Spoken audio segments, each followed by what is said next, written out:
بسم اللہ الرحمن الرحیم۔ حضرت سیدنا وہب منبع رحمۃ اللہ تعالی فرماتے ہیں، ایک بہت بڑی سلطنت کے بادشاہ نے ارادہ کیا کہ میں اپنے سارے ملک کا گشت کروں۔ چنانچہ اس نے اپنا بہترین لباس منگوایا لیکن وہ پسند نہ آیا۔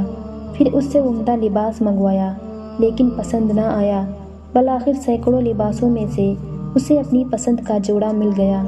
پھر گھوڑے لائے گئے تو ان میں سے کوئی گھوڑا پسند نہ آیا۔ آخرکار ہزاروں گھوڑوں میں سے اسے اپنی پسند کا گھوڑا مل گیا۔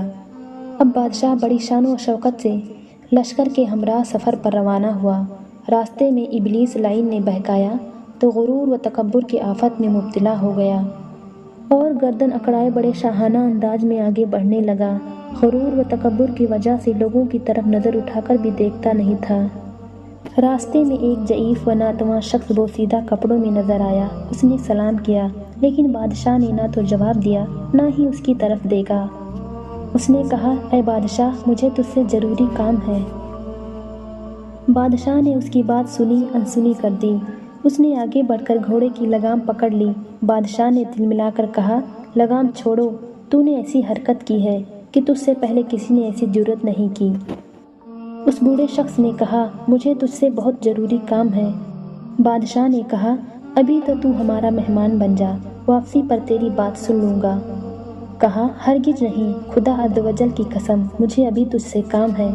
بادشاہ نے کہا، بتا، کیا کام ہے؟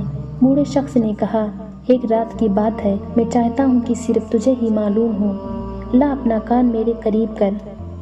بادشاہ نے سر جھکایا تو اس نے کہا، میں ملک الموت علیہ السلام ہوں، تیری روح قبض کرنے آیا ہوں۔ یہ سننا تھا کہ بادشاہ مارے دہشت کے تھر تھر کانپنے لگا، رنگ متغیر ہو گیا۔ اس نے خوف زدہ لہجے میں کہا، اس وقت مجھے کچھ مہلت دے دو تاکہ میں جس کام سے نکلا ہوں اسے پورا کر آؤں، پھر تم جو چاہے کرنا۔ ملک الموت علیہ السلام نے کہا، اللہ عز و جل کی قسم، تو اپنی سلطنت کو اب کبھی نہ دیکھ سکے گا۔ بادشاہ نے منت سماجت کرتے ہوئے کہا، اچھا، مجھے میرے گھر والوں کے پاس ہی جانے کی مہلت دے دو۔ ملک الموت علیہ السلام نے فرمایا، ہرگز نہیں، خدا عز و جل کی قسم، اب تو کبھی بھی اپنے اہل و عیال سے نہ مل سکے گا۔ یہ کہہ کر اس کی روح قبض کر لی گئی اور اس کا بے جان جسم گھوڑے سے زمین پر آ پڑا۔ حضرت سیدنا جریری علیہ رحمۃ اللہ قلی فرماتے ہیں، پھر ملک الموت علیہ السلام ایک نیک شخص کے پاس گئے اور سلام کیا۔ اس مد سوالے نے جواب دیا۔ ملک الموت علیہ السلام نے فرمایا، مجھے تم سے ضروری کام ہے۔ نیک شخص نے کہا، بتائیں، کیا کام ہے؟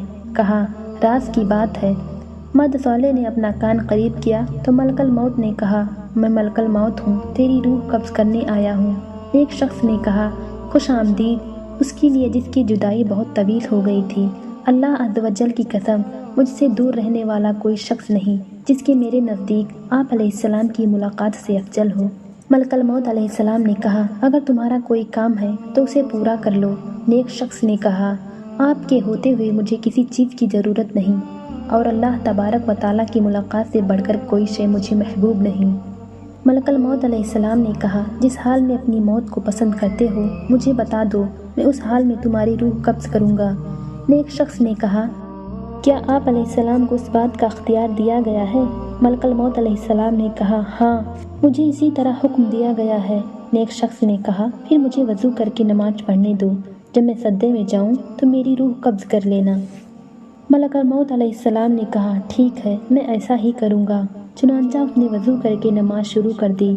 جب سجدہ کیا تو اس کی روح قبض کر لی گئی۔ اللہ عز و جل کی ان پر رحمت ہو اور ان کے صدقے ہماری مغفرت ہو۔